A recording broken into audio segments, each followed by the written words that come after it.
welcome everybody. Thank you so much for joining us for another episode of Anewgo of New Home Sales. I'm your host, Anya Chrisanthon, and joining me today is my dear friend and my mentor, Kimberly Mackey with New Homes Solutions.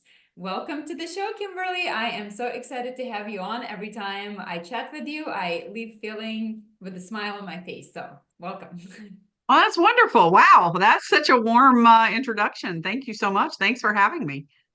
Of course. So, Kimberly, I know you very well, obviously, but my listeners may not. So, why don't we start with your story? Give us the rundown of how did you get into home building and what is it that you do now? How did I get into home building? Wow. By accident? Does that count? Isn't that how we all got into home building, was by accident? Um, Exactly. yeah, back in the day, little known fact about me, I actually had a company that was in the consumer direct business, which today is so normal. We all just order our groceries online and have them delivered. But that was what I was doing back in the late 90s when you weren't even born yet, probably. And I was bought out by a company in New York. And then there was this thing called the dot-com bust of the 90s that happened. So my company didn't get its third round of venture capital.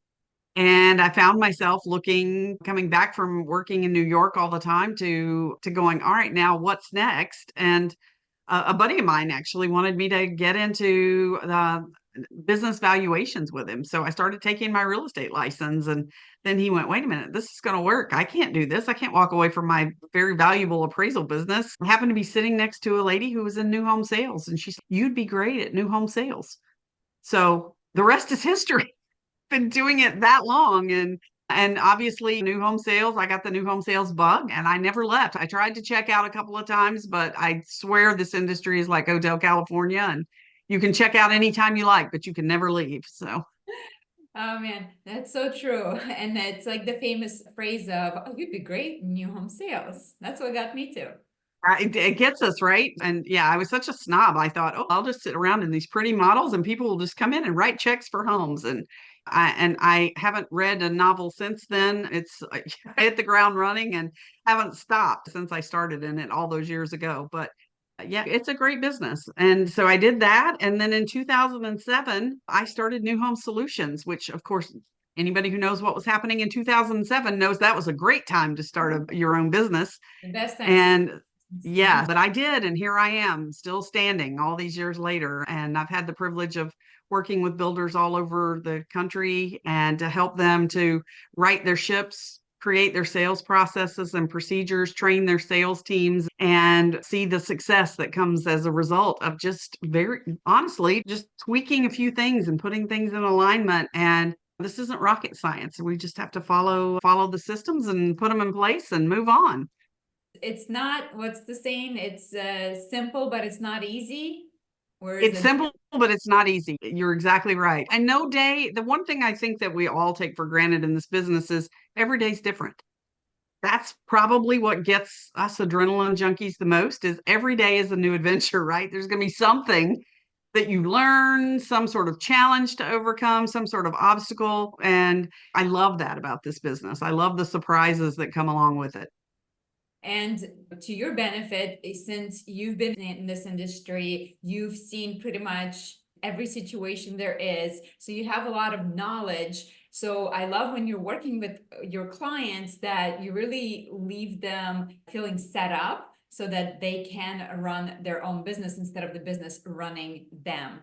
And obviously, you do that by setting up great processes in place. So you're not just coaching them on sales, on marketing, and on setting up the systems. You're really helping them create that whole holistic business so that it can be productive. And as you like to say, the sales team can generate the sales. It's The not sales run can them be the off the engine track. that drives I'm the butchering train. Yeah. I always say sales should be the engine that drives the train rather than running it off the track. There you go. So, That's what I was thinking about. I could yeah. not say it. So.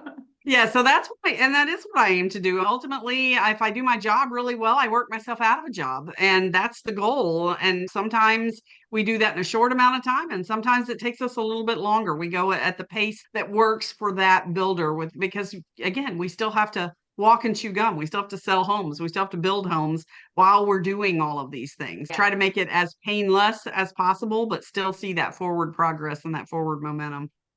For sure. So before we get into some of the best practices of creating systems and processes, let's talk a little bit about current events, because we can't ignore the elephant in the room. There is an elephant in the room, right? Yeah. And that is that NAR agreed to settle for $418 million. Of course, hopefully by now everybody has heard about the lawsuit that was brought on in, was it Missouri, I believe? And it was an action class lawsuit that the sellers brought up against NAR as well as several other brokerages in the industry. And basically they're saying that they were controlling the commission, and that the sellers didn't have a say in how much they could really pay a broker, and especially paying for the buyer's broker, which typically has been baked into that commission. Kimberly, what do you think? What do you expect to happen as a result of this potential settlement? None of us have a crystal ball. I have my magic 8 ball sitting here on my desk, but we could consult it, and we probably would have about as good a shot as any of saying, what does this ultimately mean? Right now, though, reading the tea leaves in this, and we should also point out that one of the defendants, Home Services, has not yet settled. I do have an affiliated agreement. They are one of my clients, Berkshire, and I hang my license at Berkshire Hathaway Home Services. So I do need to disclose that, but they have not yet settled because they're actually being asked to foot the rest of the bill, which is enormously out of proportion. So we'll see. We'll see how all of this shakes out. As of when we're recording today, the judge has not yet signed off on all of this because all of the settlement needs to be finalized before the judge is going to make a ruling on it. But the interesting thing to me, as has always been the case, I think it comes down to the implementation, because commissions have never been set. That is such a misnomer. And in fact, I even have up here under the Board of Realtors and the MLS rules, it actually says that boards, Association of Realtors, and their MLSs shall not fix, control, recommend, or suggest commissions or fees charged for real estate brokerages. Never has, and that's such a big deal for us in any MLS training, is don't imply that anything is fixed. But I think that's what they found, is that there is specific training, especially I think KW was named as one, is that they teach their agents how to overcome that commission argument. And I think that was part of the problem that pointed to potentially them being. They overcame an objection. We're all in trouble. That's what we do. But it wasn't fixed. It isn't fixed. What I think ultimately is going to happen is, and this is great for builders. So builders, you should be just super excited about this. In fact, we saw home builder stock go up as a result of this settlement being announced. Is not that you're going to pay less in commissions, but you're going to know what realtor you're dealing with. We've all been in those scenarios where you're working with a buyer and then all of a sudden in swoops a realtor and it's, oh, what do I do? Don't pay them. If they swoop in after you've already registered a buyer, you shouldn't be paying them to start with because they weren't the procuring cause. And as a builder, we pay for procuring cause. We want realtors to act as, and we're talking, of course, around outside general real estate agents, not those that work for the builders, but we want them to bring us their business. And we know that brokerages and realtors have buyers. And they're going to take them and show them used homes if they don't know about you. So just yesterday, I handed out awards and we had a record-breaking year last year at Berkshire Hathaway here in Tampa, over almost $200 million worth of new home sales alone. Wow, that's crazy, especially considering that overall sales were down significant amount. Yeah, interestingly, ours weren't. And our listings went up in a year where used home inventory contracted so substantially. So that's interesting too. But just on the buyer side, $200 million worth of new home sales that's enormous. So 72% of all builder transactions are represented by a realtor. So a co-broke, if you will. Right. So 72% now, but here's the really interesting thing. So you would think, well, 72% of realtors are showing new homes. No. What we found, and I tried with the National Association of Realtors. I also got Dr. Robert Dietz at the National Association of Home Builders involved to try to give me the stat.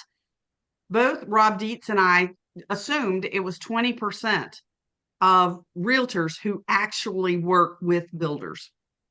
So remember, 72% of all of our sales collectively in new homes happen with broker representation, outside broker representation, but only we assumed it was 20%. I couldn't get the statistics from NAHB or the National Association of Realtors. So what I did is I went to our brokerage here. We pulled the data for 2023. We just took 2023 and we said this many homes were sold out of the total brokerage realtor population here in this 3-county area. How many active realtors sold new homes? It was just under 15%.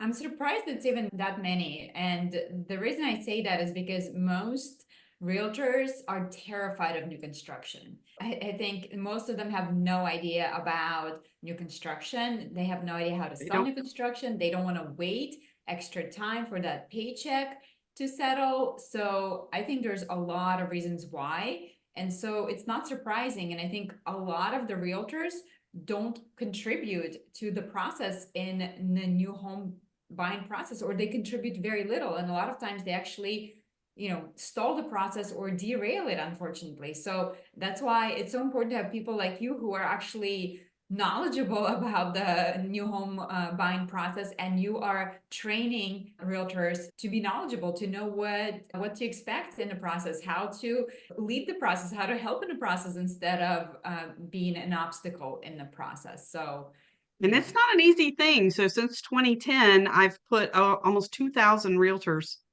through. This is a total silo of my business. It's not what we're even talking about today, but I've put over almost 2,000 realtors through here locally to teach them how to work with builders. It's a week-long class that requires, it's all day for a week, and there's a test at the end of it. Plus, there's a recertification process that they have to go through every 2 years. And these agents, it's sold out sometimes the last time it sold out in 4.5 minutes. Wow. Congratulations. 4.5 minutes. Like, that's amazing. So and in addition to the course that I've taught here, where I've put 2,000 realtors through this program, I have an online on-demand program that's coming soon, which is going to be fantastic for our builders, because then you're going to be able to put your agents through this training and plug and play whenever you want. It's always going to be there for you. I'm super excited about it. It's in production right now with this company called Hivology, which is the #1 resource right now for online on-demand education within the general real estate population. They're phenomenal to deal with. And so coming soon, stay tuned on that one. I'll have more information coming out in the next couple of months, but it's a massive production to put this out there.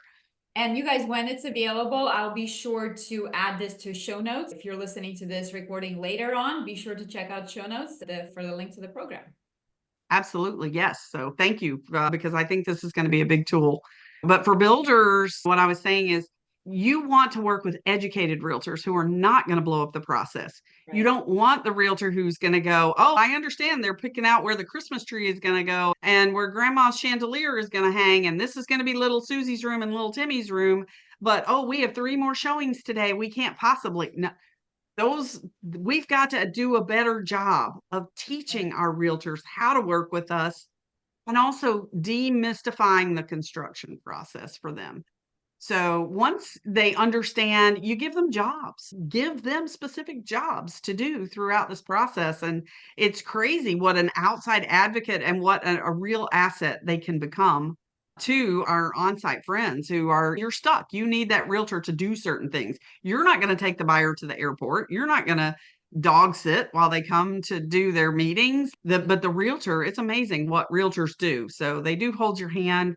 They're there. They're a comfort to the buyers. They can help calm buyers down, but only if they understand that process.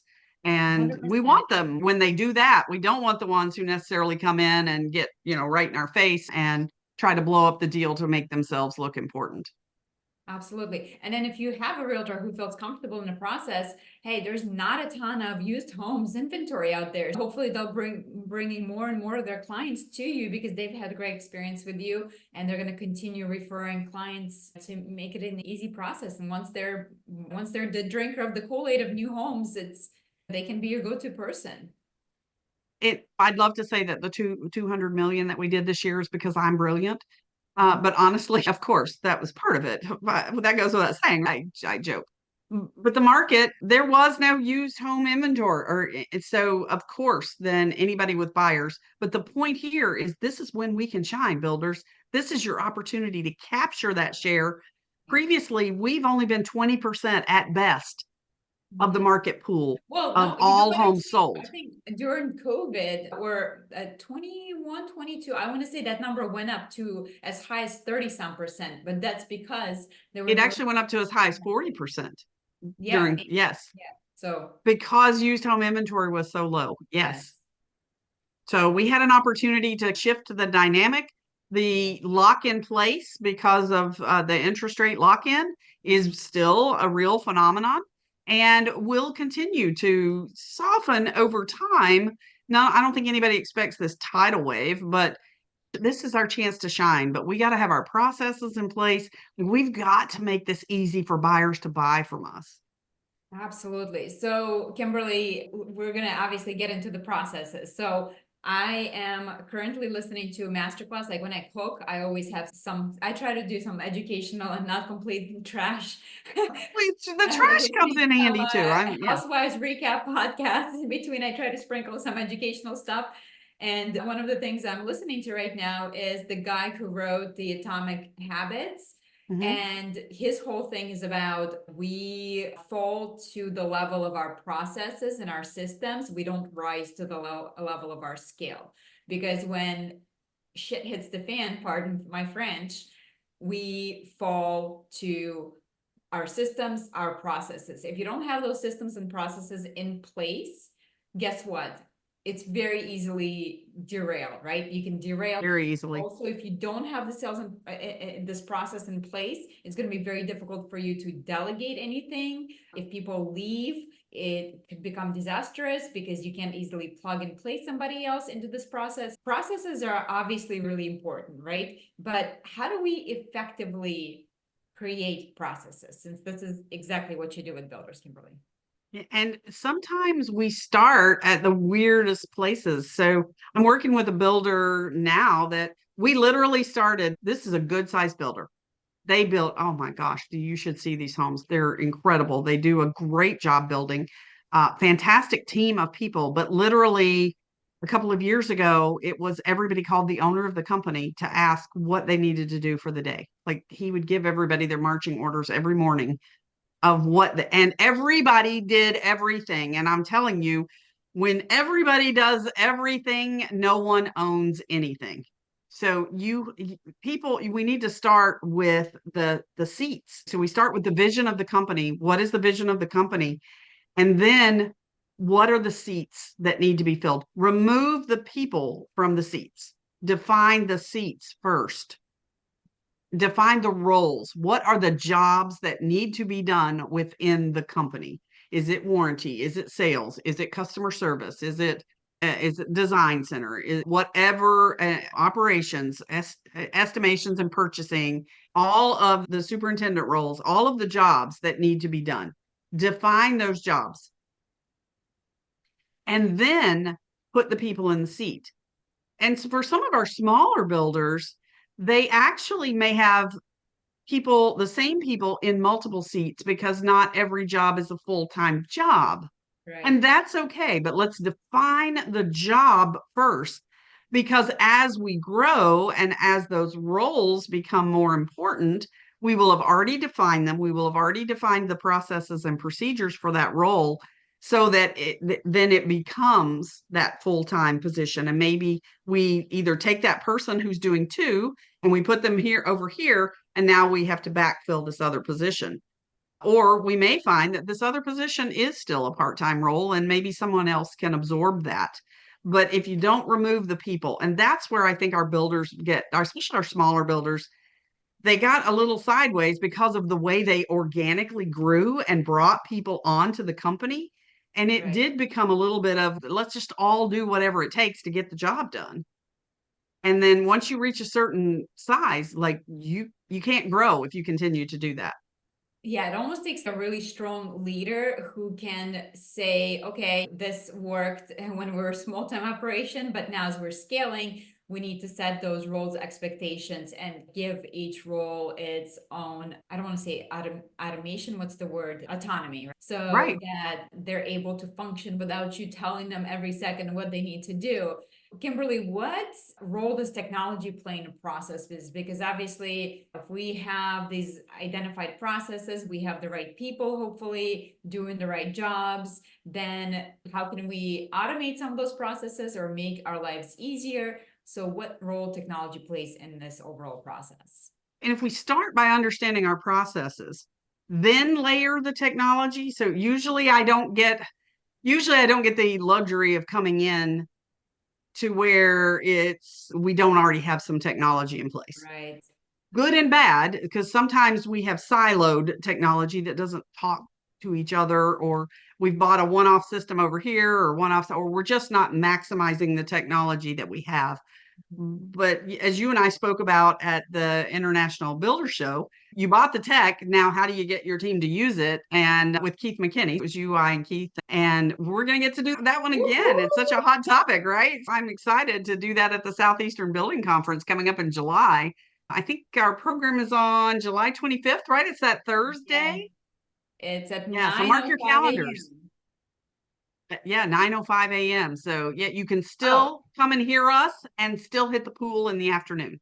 yes, definitely must have some pool time. I love my pool time with Kimberly, our annual pool time at SCBC. But first, come to our session. And yeah, we're going to talk all about technology and how to make sure your team is on board with it, because you can have the best technology in the world. If nobody's using it, it's pointless. It So, is pointless. And that technology it needs to all work together.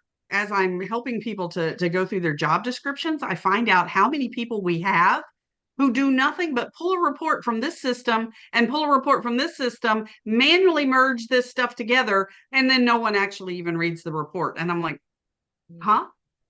Why? It's my job to ask why. And sometimes it is easier to fly in from somewhere and look at these processes and ask why. And a lot of times it's, we don't know. We've just always done it that way. always done it that way. That's my Yeah. favorite.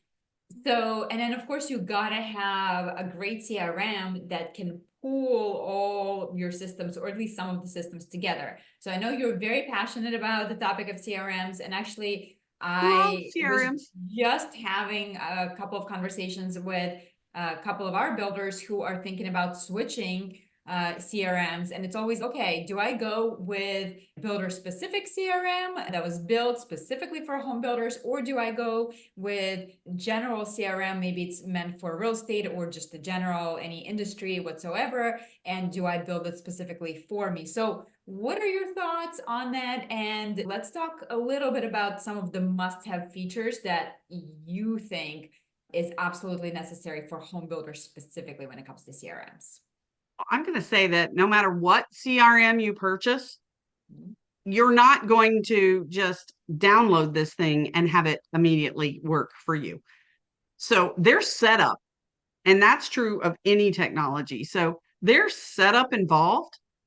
Again, if you don't understand your sales process, so do you know what the steps of the sale are so that you can look at this on a visual? And I'm so big on visual pipelines.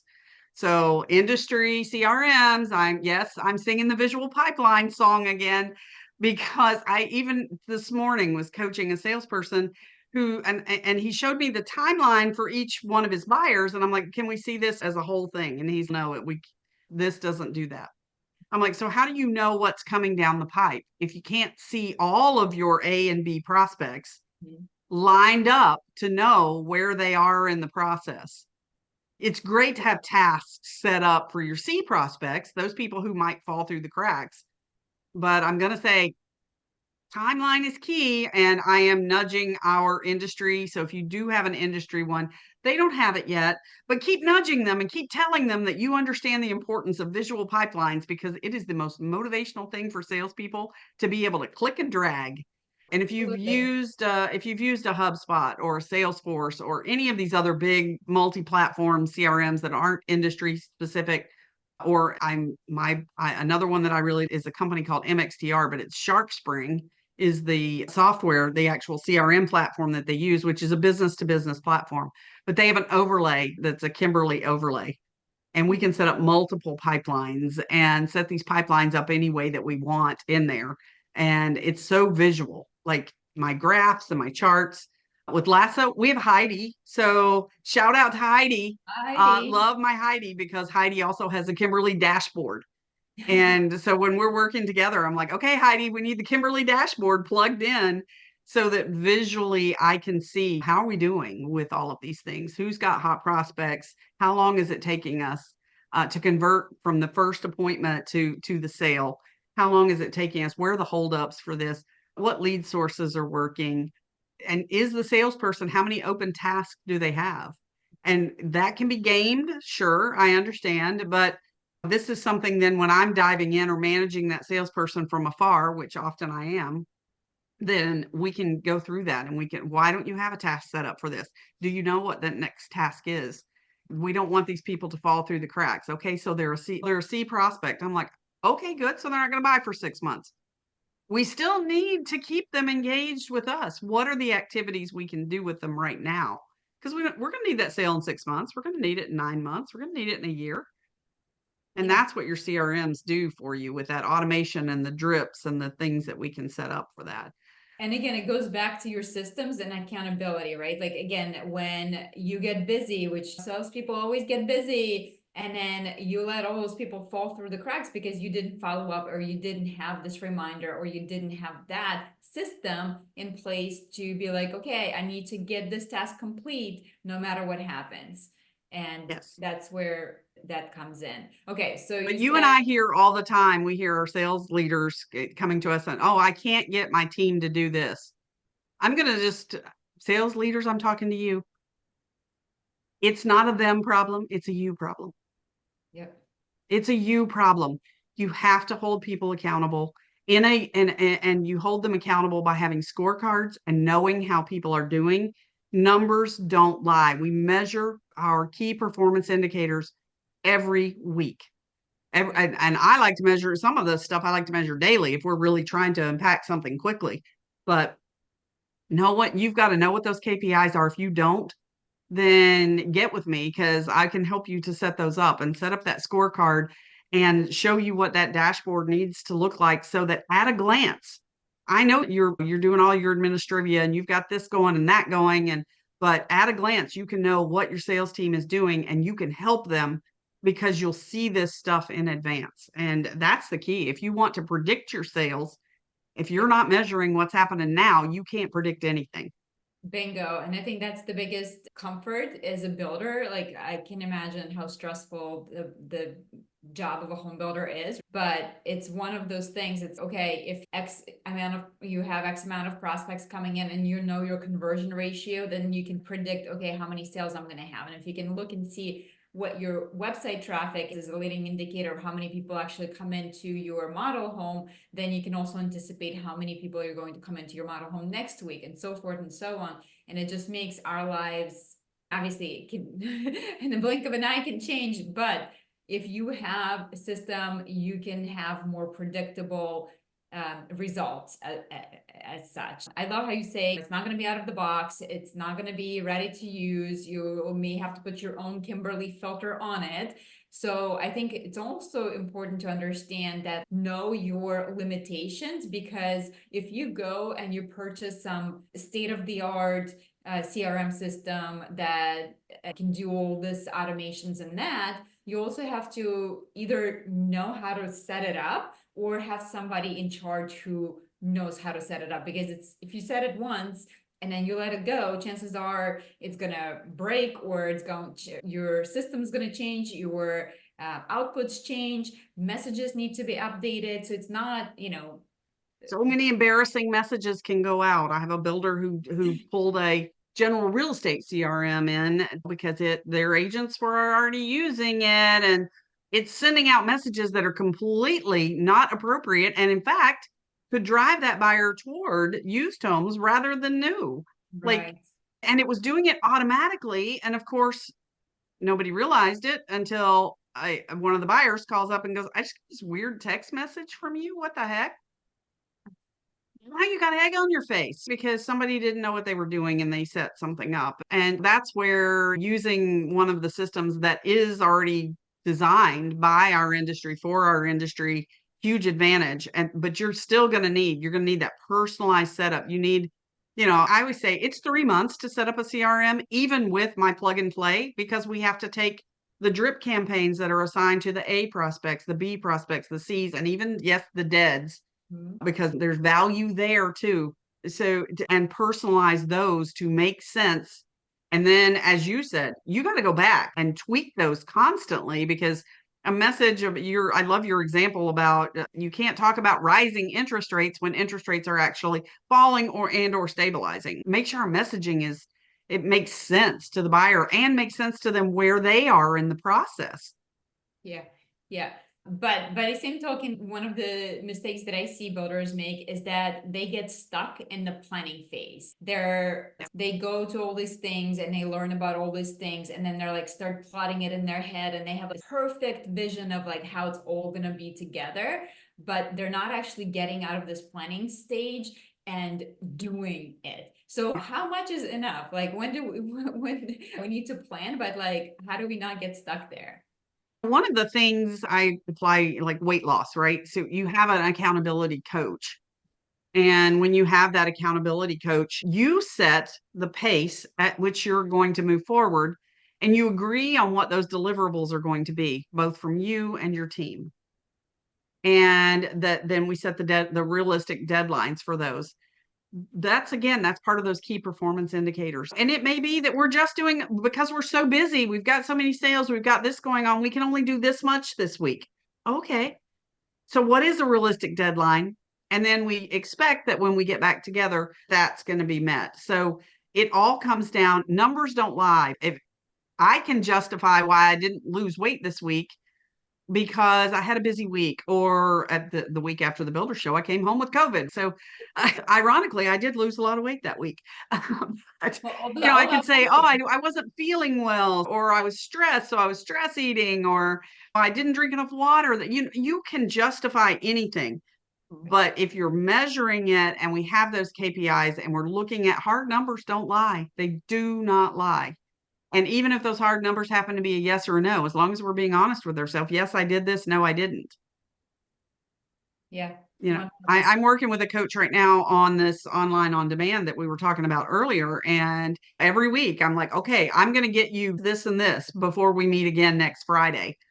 And if I don't, then she's going, well, why didn't you get this? I've set up a production team on this. I know that there's downline issues or upline issues, either way you want to look at it, for me dropping the ball, that are real hard production problems. So right. that's going to hold my feet to the fire. And I'm not going to want to look at her and say, no, I didn't get this done. Yes, and I think done is better than perfect, right? I mean, Oh, you can yes. dream up this like perfect system that I'm gonna have, but you're not gonna know if it's a perfect system if you can't test to see if it actually works. And you almost have to like, okay, yeah, you have a good idea of what works together so that you can start implementing it. But until you're actually in it and testing it out, and you have to break it almost several Yep. times to see how this works for you. This is Well, when where you you, apply Six Sigma to your processes, so yes, we plan, we implement, but you have to test, and then you have to go back and you have to tweak. And it's a circular process to go through that every single time and make sure that it is working, and get that feedback, because you can always make something better. The right. question is there ROI in making it better, or is it good enough? And sometimes good enough is good enough. Yep. If it ain't broke, why fix it? Depends. Yes, Like it exactly. depends. Yeah, because something else might be broken and we have a bandwidth issue. We can't fix everything all at once. And it's your sales team and the rest of the people in the equation need a little bit of time. So they need a little grace. Like you can't be upending every year, new system or new that. So obviously it's good to look at the systems to make sure they're still functioning correctly and make changes as necessary. But sometimes I feel like people build it and then they almost like start from scratch. Like we're just gonna upend the whole thing. And it's very disruptive to not only all of your processes that you have in place, hopefully, but also to the people in your organization. Yeah, and I'm so glad you used that word because I was actually given this at our presentation at the International Builder Show. That's right, I It's a remember. friendship bracelet, but it has the word grace on it. And one of the stories that I shared there was about I don't believe in New Year's resolutions, but I do believe in having a word for the year and really trying to live up to what that word means and defining that word in a very personal way. And my word for this year was grace, to have grace with myself, to have grace with my family, to have grace with my teams that I'm working with. So we do have to have that grace. We have to have that compassion while again not letting people off the hook. You still have to manage them and set those expectations and be very clear in your communication with what you expect, but also understand sometimes stuff does happen and we might need to have a little give and take with Yes. that. That give and take can't be that can't be the rule. It needs to be the exception, not the rule. Yes. So my word for the year is focus. And but that also, it's like sometimes you just gotta put your head down, focus, and get it done. It's not Yes. gonna be perfect, but focus on what needs to be accomplished there. And I think expect some pain, right? Nothing's gonna come Ah, out perfect. You yeah. may have to redo it again. This is where, again, it goes back to knowing your own limitations or having somebody who can help you with that, who's on your team, who's not going to set it up and leave it, and then you can't find a password to it and you can't access it. It's, Yeah, you or know, you set it up. I actually had a conversation with one of our colleagues a couple of weeks ago about a builder who set something up and it worked so well that they fired the person who was in charge of that. They're like, oh, we don't need this person anymore, right? We want to cut costs. Now, of course, the system's broken because no one was maintaining it. No mhm. one understood it. No one had the password, right? All of these things. So if you have these processes, again, processes and the seats, the jobs themselves should be independent of who the person is for that job. Yeah, We obviously then layer back. I should have said earlier, we want to go back and we want to look at your team and make sure that we have the right people, the right butts in the right seat, right? So where's their passion? Because if people are passionate about what they're doing, then they're going to give it more energy and more enthusiasm. And I really believe people want to wake up and do a good job every day. But sometimes we give them jobs that they're not cut out for. So right. maybe we need to find another seat for them. Not that they're not still a valuable team member, but maybe we have them in the wrong seat.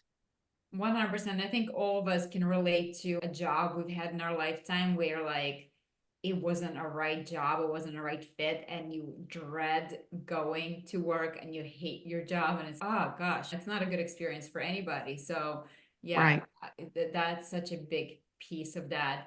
And of course, one great thing about smaller teams, and I guess doesn't really mean what size team do you have, but the smaller the team, the more multiple hats you tend to wear in these Right. processes. And now technology, one thing it does help us do is automate and help us juggle those hats a little bit better and a little bit easier, especially now with AI and all this stuff.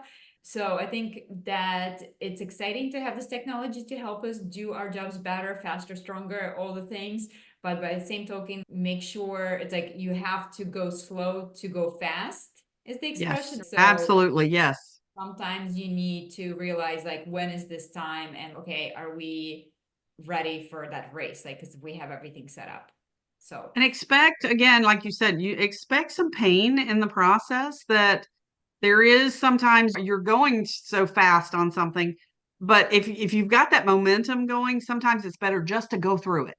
It's like birthing a child. Like, just go through it and it's going to be fantastic on the I other don't end. think Yeah. so. And I'm working with a builder right now. They're in that, right? We've changed so many things. And again, we took our time, but all of these things are now coming together. And so everybody's feeling like, wait a minute, this is extra. This is a lot.